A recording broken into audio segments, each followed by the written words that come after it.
Okay, good morning and welcome to the COVID Diaries. Today I'm speaking to Helen Adams. Welcome, Helen.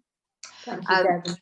In a minute, Helen's going to tell you a little bit about herself. So, Helen, tell us about yourself. What's your background and how did you decide to get into your business? Brilliant. Good morning, Debbie, and good morning, viewers. So, my name's Helen Adams and I'm an empowered female leader. And my background is I spent a lot of years in education, and I always had this big dream to sort of get people moving forward. And one of the things I liked about my teaching was when a little kid filled out in their book and then they came to me and they said, "Oh, miss, I've got this," the light bulb moment. It was really great. I loved seeing people get light bulb moments. So that was a big passion of mine. But my other big passion was performing. And I don't know if any of you people watching used to do this, but I know a lot of people did this. I used to love going upstairs and standing in front of the mirror with a hairbrush, talking or singing. And still be doing that. Hey, sorry, say that again, Debbie. Some of us might still be doing that. Let's not discount that. Yeah, that's true. And why not? Hey, you should do what makes you feel good. That's a big thing, lighting up your soul.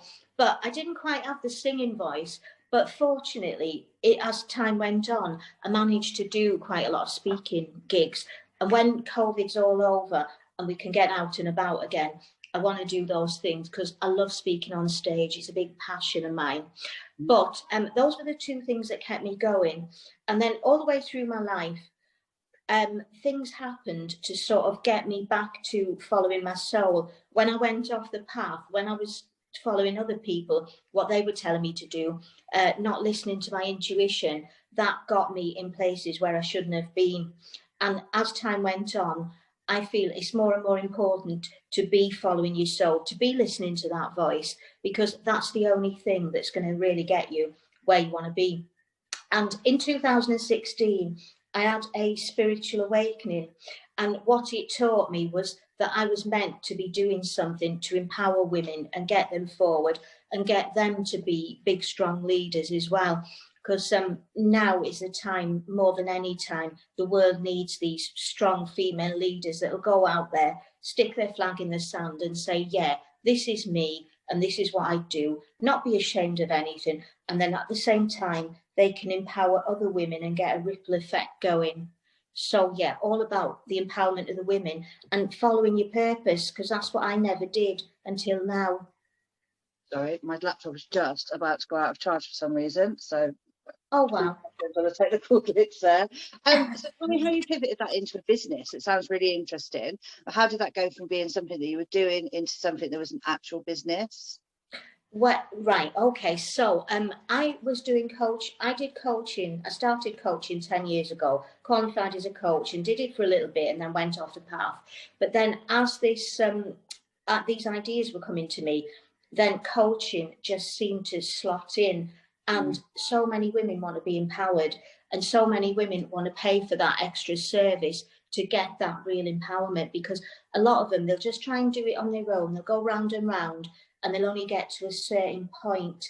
But I can give them, with this business, I can give them that insight. I can help them to open up and I can see into the root of their problems, because sometimes when you're in it yourself, you can't see, can you? You need someone from outside to do it. And because of my experience, because my intuition is quite developed, I can look and see where the problem is, get straight to the heart of it. So they're saving time, they're saving money, and they're saving energy. Even though they're investing at the initial start, they're saving more money in the long run, and they're getting the tools to make more. You don't know what you don't know, do you? You know, you kind of, if you think of that, the iceberg picture is that bit that's above the surface, as we think that's all there is, but actually there's such depth and such such scope that hasn't been explored, and as you say, getting a coach to actually see you as other people see you and not see you as yourself, with the limiting beliefs and the chatter and all that stuff is it's very, very powerful, and it can make massive changes. I'm sure you've made massive changes for people in your career so far. So yeah, definitely. I guess we need to touch on the COVID. So we have a double question now. I guess I want to ask you how COVID-19 has affected your business over the last couple of months and what things you've done to change it. And then obviously we're now on day 2 of lockdown. And so realistically, it's like what's going to happen going forward? Are you already planned for that? Have you already prepared for it? Do you feel like more capable of coping with it the second time around, or what's your thoughts? Yeah, so to be honest, the first time around, in a way, I was really, really lucky because most of my business is online. I was only doing a very little bit of it offline. So when lockdown happened the first time, everybody's eyeballs were on their computer or on their phone. So I really did get a lot of traction, and my business did build. I saw that surge at the beginning. What I had to do, though, being in the online space, you always have to keep ahead of the game, because obviously there were more and more people coming online and you didn't want to get drowned in the noise. So I'd be out there being visible every day, doing lives, doing guest spots on different groups who were interested in what I had to offer. And that did pay off. But, you know, it's just about being constructive and being ahead of the game, being creative all the time. So as far as this second lockdown is concerned, I've got a money manifesting challenge coming up, and that is going to help my next 4 weeks, because what will happen is we'll get a lot of people in there, and obviously there will be people signing up to my brand new program. So once I've got the correct numbers in, which I'm still doing at the moment, that the people who are signing up will then fulfill me for those 4 weeks. Plus, there may be some interest in one-to-one work as well coming off the back of that. So that'll really help me. That's fantastic. And just for anybody watching who's interested in that, we will put a link in the comments below. So if you're interested in the 4-week course, then you can join Helen. So in terms of your brand and your vision, what is it that you think that sets you apart from your competitors? Okay, well, I'm an empowerment. I'm all about women's empowerment, and there's many people who do that kind of thing. But I think what sets me apart is that I really go consciously on using intuition in my work, because mindset plays a big part. And there's a lot of women who miss that out. They just concentrate on strategy and they get burnout because all they're doing is going and going and going. Instead of what I help them to really do is open up and get more room for those light bulb moments so that they can act on them, and eventually get them to a stage where 90% of the time they're just using their intuition and their insights to move their business forward, which is much more flowing and much more relaxing. And very powerful as well. You know, sometimes opportunities do come up and you're so busy, you know, hustling and grinding and doing everything and just going and going and going every day, that actually before you know it, that opportunity has been missed. And if you had just a little bit more awareness and a little bit more strategy, the opportunities would have been presented. What do you wish that you'd known when you first started out? Is there something that was a light bulb moment for you and you thought, oh, if only I'd known that in the beginning? Yeah, I would say using my own experience, using my intuition myself, because I lost a lot of money listening to other people, and my aim is not for people to do the same. You always know the best. Other people don't know your situation. They can give you advice, and yeah, you can learn from it. But at the end of the day, it's always got to sit right with you, and it's always got to sit right with your heart. And if you can do that, then I think you can make it, even though a lot of people say you can't. I totally agree with you. What do you think has been the biggest challenge that you've faced, and how did you overcome it? In my business or in life? Both. Okay, so my biggest challenge was when I was running out of money. And this was a thing, it was going on. I had these bright ideas, but my money mindset hadn't developed so much. And the thing that turned my mind round was knowing that I needed someone higher up the chain to help me out. So I only had a little bit of money in my bank, but I knew there was this coach woman. I'd been following her for a long time, and I knew she could help me. And I had these feelings deep down inside, I need to sign up with her. I need to do it. So I found the money and I signed up with her, and then everything started to change. She helped me with my brand. I did my first challenge. I got taken more seriously as a businesswoman. And, you know, by doing that, by taking that one action and saying, yeah, I need to step into this, I need to follow where my soul's telling me, even though it's a little bit scary, even though I was wondering how I'd get all the rest of that money, I just had faith and I did it. And that was what turned things around for me. That's amazing. So if somebody was thinking of starting a business or looking to go alone right now, what advice would you give them if they were a little bit scared or a little bit frightened? What advice would you give to somebody? Okay, well, my first advice, Debbie, would be to say to them, okay, you want to start a business. What's your big reason why? They need that reason, because when things are going a little bit wrong, that why has got to push them through. So first of all, we need to know what their why is. And we need to know that that why is going to be something that lights up their soul. And if they can answer yes to both of those questions, I'd say, yeah, go for it. Don't go into a business half-heartedly, because it's a tough world.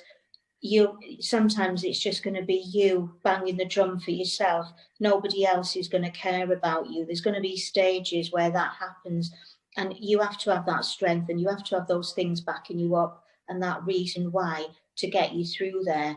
Otherwise, you can get eaten. Just know why and know what you're doing. Fantastic. What do you see as the biggest reason that people sometimes fail? They give up too soon. Sometimes they know what they're doing, and they get a little bit of a result, and they think, oh no, this isn't working. Only 4 people came on my course, or only 4 people came in my shop. This is rubbish. I'm not meant to do it. So they'll have that sort of negative feeling in their mind, and that'll be playing out in the back of everything they do. And then all of a sudden, when other people around can see, no, this is a good idea, just push a little bit more and you're there, they'll say, nah, I've had enough of this, I give up. You can only fail if you give up. You learn lots of different things, but you'll only really fail if you give up. Yeah, totally. I think resilience in businesses is one of those things that just is very underrated. People don't imagine that some days I'm sure we all have days where we think let's give up, and especially right now, especially where everything is very, very upside down. But just that keeping going, knowing your why, knowing who your customer, knowing who you're serving, that makes a huge difference in motivated. What do you feel keeps you motivated? What keeps me motivated it's my big mission. It's those million women that I have to serve, that I have to help them to get that income and get that impact, and that just gives me a buzz every day. And a million's a big figure, but if I can make a difference to one woman a day, that's a huge thing for me, and that really gets me motivated, because all of a sudden there's you can do so much yourself, and you can have that inspiration, but when you're inspiring all those people and creating a big ripple effect, it's massive, and it really puts a sort of glow in your heart. A million. So your target is to reach out to 1 million women. I think we discussed that before. That's a huge target. So I hope you do achieve that. What do you think is the biggest challenge in the industry right now? In the coaching industry, there's too many people that are the same, too many people doing the same things. What they need to do is just go that one step further and get what's unique about them, their personalities, because that's the thing that's going to make them attract the tribe. If you have 2 coaches that are doing the same thing, and one sort of shares a bit more about their life and the other one doesn't so much, the ones that resonate with what that person with a life is sharing, they'll say straight away, yeah, this is my woman. I like the sound of her. Let's go for her and do that. So it's keeping it real as you can, and really showing your own personality and not being afraid of that, not hiding and thinking, oh, people won't like this or that, because you're attracting your own tribe, and you can never say the wrong thing to your own tribe. I mean, yeah, totally. In business, you're never going to be 100%. You're never going to be 100% for everyone. And anyone who tries to be 100% is not really being very authentic to themselves. And so you're not going to get that alignment. I totally agree with you. And I think, one of the reasons for doing these interviews is to showcase other people's businesses. But I can't say that I've done a single interview where I haven't learned anything. Being open to learning from other people, I think that's always a good thing as well. So Is there any resources that you think have really helped you on your journey, like as either in a coaching way or in something different? Is there anything that's really stood out for you that you think, if I didn't have that, I wouldn't have made it? Yeah, the one thing that I do is I became part of a mastermind group in July, and that has really helped me onwards, because it's run by this lady who's really successful in her industry, and the stuff that we've learned there is taking me on to another level again. And you know, when you feel you're ready for that level and that thing falls in your lap, you have to just go for it then. And I've made some good connections on there too, and I've learned stuff that's going to help me to get to those million women sooner rather than later. So that's been the big thing for me. Plus the interaction with the other people in the group. We're all cheering each other on and helping each other. And there's a brilliant vibe in there. And I think if I didn't have that, that would probably make me go down a bit, if that makes sense. Yeah, it makes perfect sense. I think having we are in a situation at the moment where lots of people are isolated, they're at home on their own, they're trying to kind of do business and stuff, and having that network around you of people that you can reach out to, that speak your language, that understand what you're going through. I think that's one of the biggest things that's kind of that holds me together for my network and for yourself as well. So it's been an absolute joy speaking to you this morning, Helen. It's been very inspiring, and I hope if I can help you get to those million women, then I hope I do. I've just got one last question for you. You've had an amazing journey and you're doing so well, but what are you not very good at? What am I not very good at? Admin and organising. Those are my two worst things. So I tend to, I'm going to be getting a VA next year to help me. But with the admin and organising, I'm trying to make it as fun as I can, like colour coding, colouring my diary in and things like that to make it look more appealing. So yeah, those two things I'm not brilliant at, but I'm working on them for now. I think I have to join you on that one, actually. That's probably my least favourite parts of the job, I guess. Yes. So Helen, if anybody wants to work with you or wants to join on your coaching, how can they contact you? Right, my best way with all my links on is Linktree. So it's linktr.ee/. Helen Louise Adams, and all my links are on there. My Facebook page, my Facebook group, the link to my book. Oh, and you've just reminded me, I need to put the link to my course on there, my challenge on there too. Absolutely. Yeah, I'm aiming for 700 women on that challenge, and it starts on Monday. Okay, well, good luck with that. So what we will do is we'll put the links below. So if anybody is interested, I'll get this video is going out live today. So anyone's interested and wants to contact Helen over the weekend or wants to have a conversation with her, see if that's the right fit, if Helen's the right fit for you, then click on the link. So thank you so much, Helen. It's been an absolute joy to speak to you this morning, and I wish you good luck on your challenge next week. Is there anything you'd like to add? Yeah, just don't give up, follow your dreams, and don't listen to anyone else but yourself. Fabulous. Well, thank you for listening to the COVID Diaries, and we'll bring you another instalment very soon. I'll stop it recording.